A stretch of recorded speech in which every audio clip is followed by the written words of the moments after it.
الحمدللہ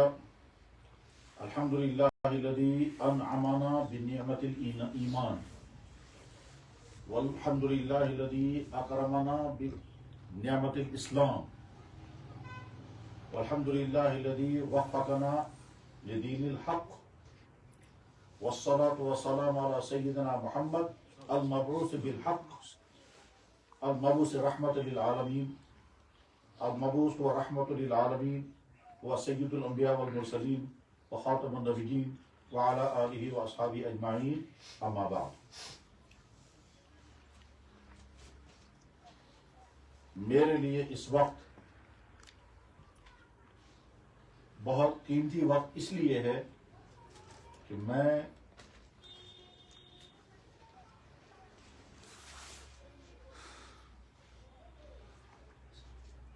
اپنے ان نوجوان بھائیوں سے خطاب کرنے کا موقع پا رہا ہوں جن نوجوان بھائیوں کے جذبات دینی ہیں اور جو اس وقت کے آج کے اس ماحول میں وقت گزار رہے ہیں، جس ماحول میں برائیوں کا سیلاب ہے اور برائیوں کے سیلاب میں آج کے عام نوجوان تنکوں کی طرح بہہ رہے ہیں۔ اس برائیوں کے سیلاب میں آپ یہاں جمع ہوئے، تو اس لیے اس وقت کا ایک منٹ بہت زیادہ قیمتی ہے۔ اب جب گفتگو کرنی ہے تو میں سب سے پہلے بہت ہی زیادہ شکریہ ادا کروں گا پروفیسر محمد طیب کاملی صاحب کا کہ انہوں نے شفقت فرمائی اور یہاں تشریف لائے اور اپنے تمہیدی خطاب سے اس مختصر سی مجلس کا بابرکت آغاز کیا۔ میں مکرر آپ کی خدمت میں ہدیہ سپاس پیش کرتا ہوں۔ اب جب اس وقت گفتگو کرنی ہے تو یہ گفتگو 3 پارٹ میں ہوگی۔ پارٹ نمبر 1، اللہ نے ہم کو یہ اسلام کی دولت جو عطا فرمائی ہے تو کشمیریوں کو یہ دولت کیسے ملی ہے۔ نمبر 2، آپ زندگی کے جس سٹیج پر ہیں، اس سٹیج پر آپ کے لیے میسج کیا ہو سکتا ہے۔ نمبر 3، جس ماحول میں آپ کو اگلی زندگی گزارنی ہے، اس ماحول میں آپ اپنی ایمان اور اپنی کردار کو کیسے بچا پائیں گے، اور اس کے ساتھ اور بھی چند باتیں ہوں گی۔ تو پہلی بات، ہم اس اعتبار سے بھی انتہا خوش قسمت ہیں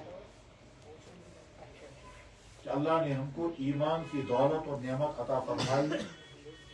اس دنیا میں انسان کو بے شمار نعمتیں ملتی ہیں، مگر اگر ایمان کی دولت نہیں ملی ہے تو سمجھیے کہ وہ خوشحالی کی زندگی گزارنے کے باوجود جہنم کے راستے پر، چاہے سب کچھ اسے مہیا ہو۔ اور اگر سب کچھ مہیا ہے پھر بھی اللہ تعالیٰ فرماتے ہیں یہ بدترین ہے۔